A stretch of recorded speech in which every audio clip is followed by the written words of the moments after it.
एक लाहौर के अंदर में एक बड़ी भारी वो है औलिया की एक मज़ार है जिसपे बहुत सारे लोग आते हैं।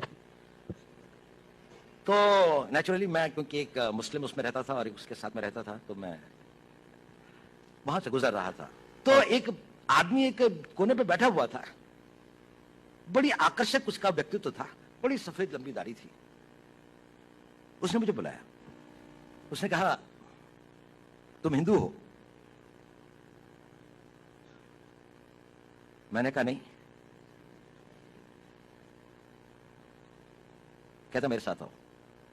मैं उसके साथ चला गया। वो मुझे 2-4 गलियां ले जाके छोटे से कमरे में ले गया। उसने दरवाजा बंद कर दिया। उसने कहा देखो तुम हिंदू हो।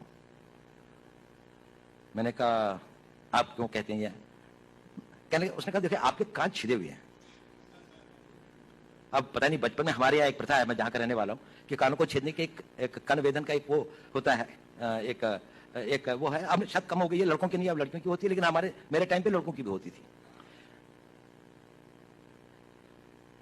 तो मैंने कहा हाँ ये तो है कि मैं जब पैदा हुआ था तो मैंने कहा मैं बाद में कन्वर्ट हुआ। उसने कहा तुम बाद में भी कन्वर्ट नहीं हुए। खैर उसने कहा कि इसकी प्लास्टिक सर्जरी करवा लो, इस तरह से घूमना ठीक नहीं है। मैंने कहा अच्छा।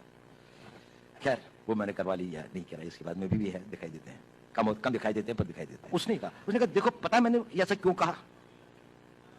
मैंने कहा क्यों? उसने कहा क्योंकि मैं भी हिंदू हूं। और उसने कहा कि देखो मेरा सारा परिवार इन लोगों ने मार दिया था, मैं यहां पर किसी तरह से अपने दिन काट रहा हूं।